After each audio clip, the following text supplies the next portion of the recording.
Hello, Scholars Academy members. It's wonderful to start another semester, spring 2020. And for many of you seniors, this is your last semester here. It's an exciting time, but it's a contemplative time also. For the new freshmen who remain with us from the first semester, you've done a wonderful job. You keep up the good work, put more effort into it because you're moving upwards and the courses just get harder, but you can do it. And to our new all returning members, very happy to see that you are with us still. We need to focus on a few items, and I'm going to send my apologies that I'm not there. I have a board meeting and I have a conference presentation. This is only my second orientation that I've missed, but I am apologetic. But I know that our new program coordinator will do a great job, and of course we have all of you to help out. So I want to talk a little bit about two items. One, I want to stress to you how well you've learned the lesson and how well you've met the expectations that we as the SA administration have set forth for you to dress professionally. I look back on the Graduate School and Internship Fair of 2019 with great pride in how well you have learned that lesson. But I think there's more, and I think you need to know there's more than just looks. It is very important that you begin to understand what true professionalism is. And that doesn't mean you never get upset. It means that you know how to act in an appropriate manner for the given situation. And I'm going to give you a couple of examples. If I were attending, let's say, a special seminar that the president was presenting, and I was going to be trying to accrue credit for my service as part of my performance review as a faculty member, I would never go up and shove a piece of paper into the president's hand, face, or anything near that. That's not the appropriate professional time to ask for documentation, right?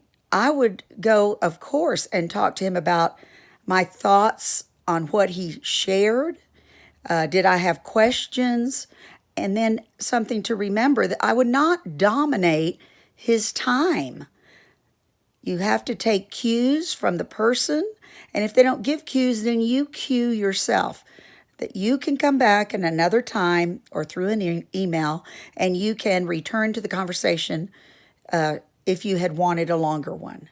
But we must all remember that professionalism, yes, begins with how to dress, but it extends far beyond the dress. And you've got to practice this. We do not need to tell you that getting a guest speaker to try to sign a form is inappropriate. When you go on field trips, this is another example, you go on field trips and the guests, the hosts ask for questions, and 30 people have nothing to say. 30 people that are on scholarship because they are bright people. So you are going to have to really step up your game. Practice. Just like practicing to dress up professionally has taken off and become a part of you, you must practice these other elements that are also affiliated or associated with professionalism. And that is my challenge. One of the challenges I have for you this semester is to begin to think in a more professional manner. If you don't know, is something appropriate or not, you do not wait. You come into the office, you go to Ms. Nakamura, you have sources that you can tap your faculty mentors, your peer mentors. You have sources that you can tap that could easily tell you that's not the right time, or here's how I would suggest you go about this. So, and I'm not scolding, but it is time to talk about lifting our game. All right?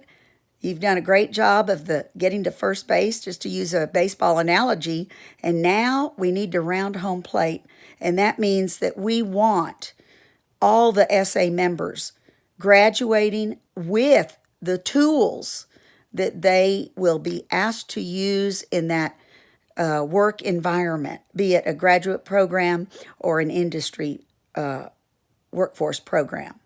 Now, the other challenge that I have for you is I want to see more teamwork. Teamwork is not something that just happens in a course where they put you in a hexagonal table.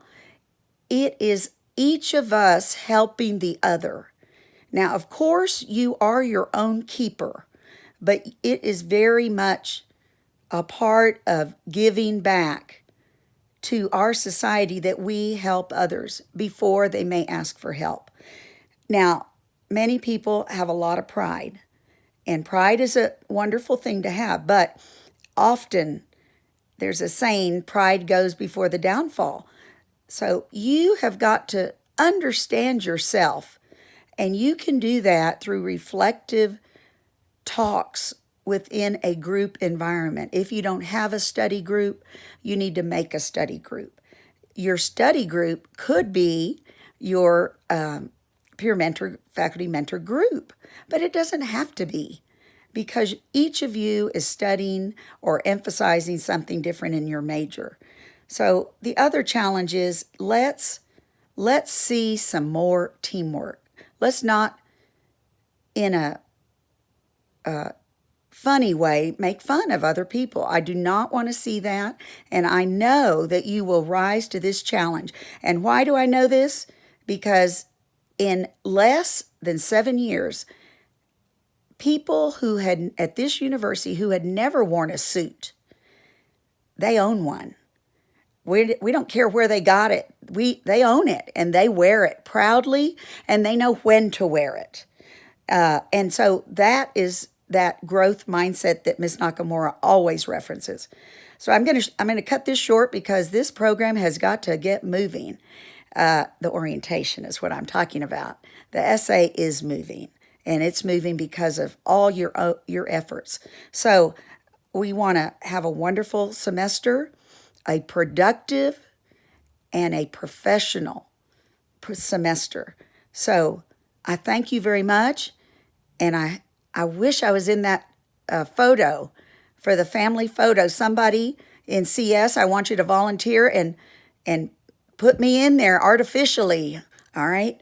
Thank you. Have a great day.